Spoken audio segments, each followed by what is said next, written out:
You're not going to believe this sudden change. Ever since the election, something unexpected has been happening over at the Young Turks. Known for their left-leaning takes, they have been seeming to shift more towards the center, or at least on certain issues. In a surprising twist, they're finding common ground with perspectives they once completely opposed and questioning narratives the MSM has been pushing for nearly a decade. Today we're covering how Cenk is surprised that people on the right are happy to engage with him, in addition to Ana shutting him down on how the establishment lied about Trump. As always, make sure to subscribe and hit the notification bell for more videos just like this. Earlier today, we were talking about how I went on a bunch of right-wing shows and did some outreach and came back with some notes and what they agree with, right? And I wrote about it in social media too. The reason we're showing you Donald Trump Jr. here is because he responded just now while we were live on air. So I'm gonna read you my tweet and then his response, and then we'll analyze it.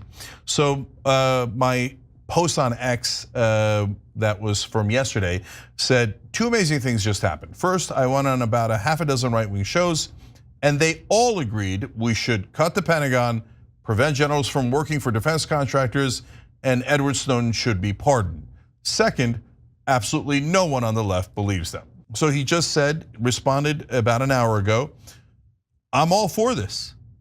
So is pretty much everyone I know on the right. If the left doesn't believe me, there's probably countless tweets, interviews, and my Triggered podcast to refer to.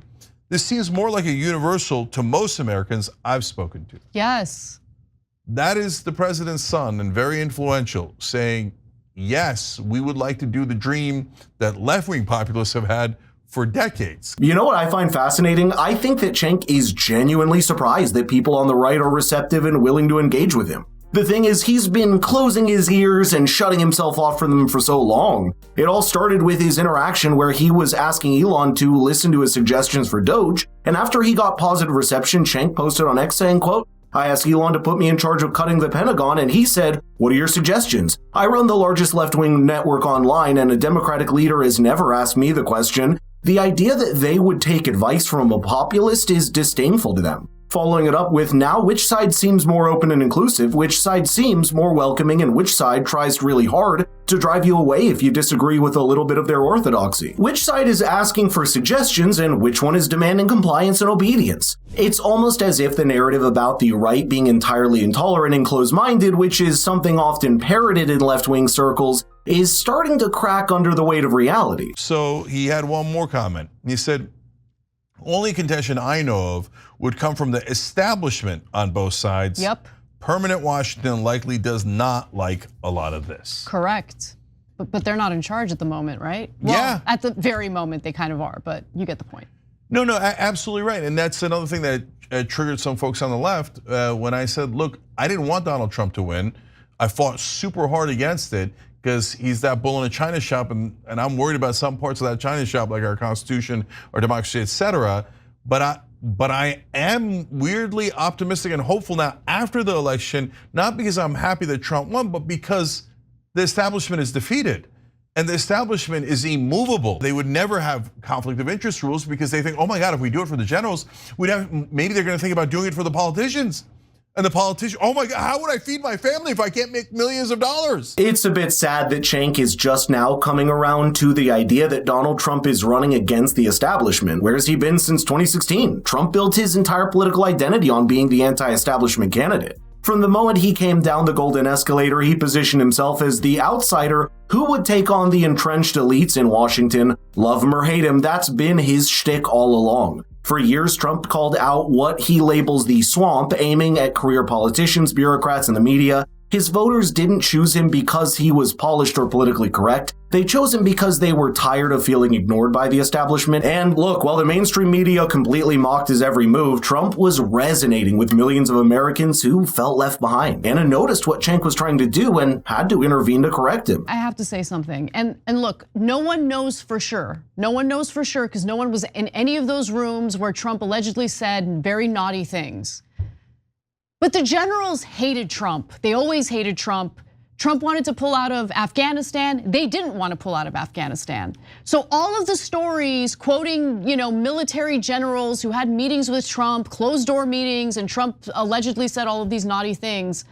I don't know what to believe because it's a he said, she said type situation. That is impressive. The phenomenon of former Trump associates suddenly writing tell-all books accusing him of outrageous behavior is nothing short of a cash grab. Let's call it what it is. These people see dollar signs, not public service. The pattern is all too predictable. They work with Trump, enjoy the benefits of being part of his circle, and then once the tides turn or their own ambitions are thwarted, they emerge with explosive claims about things Trump allegedly said or did behind closed doors, with no proof, because conveniently, these accusations almost always happen with no witnesses around to corroborate them. That's great. For instance, John Bolton worked as a national security advisor for Trump for around a year and a half during his first term. He then waited right before the 2020 election to release his book, which is filled with allegations about Trump's behavior in private meetings. One of the most sensationalist claims was that Trump asked China to help him win re-election. Interestingly, Bolton refused to testify before the House inquiry as they were trying to impeach Trump. And on top of that, U.S. Trade Representative Robert Lighthizer said, quote, "I was at the meeting. Would I recollect something as crazy as that? Of course I would." Adding, "This never happened in it for sure." Completely crazy. Seeing Anna's response, Cenk tried to play the role of the fair guy, which led to another golden moment. There's things that people that have said, generals included, where I go, that one doesn't sound credible. Yeah. That doesn't sound like him. I mean, on the Steele dossier, we were instantly like, that doesn't sound like Trump at all. Right? So we built up a lot of credibility on calling stuff as it is. Some of the things the general said sounded very credible. Okay, now again, we could all agree, disagree. You know, they're not anonymous anymore. They're saying it on the record, but we weren't in the room. Okay, fine. But Trump did do some things that weren't just quote unquote naughty. They were, you know. No, the things he did actually did. He carried out actions that obviously were wrong, and we've talked about that and we've disagreed with what he did. I'm just saying,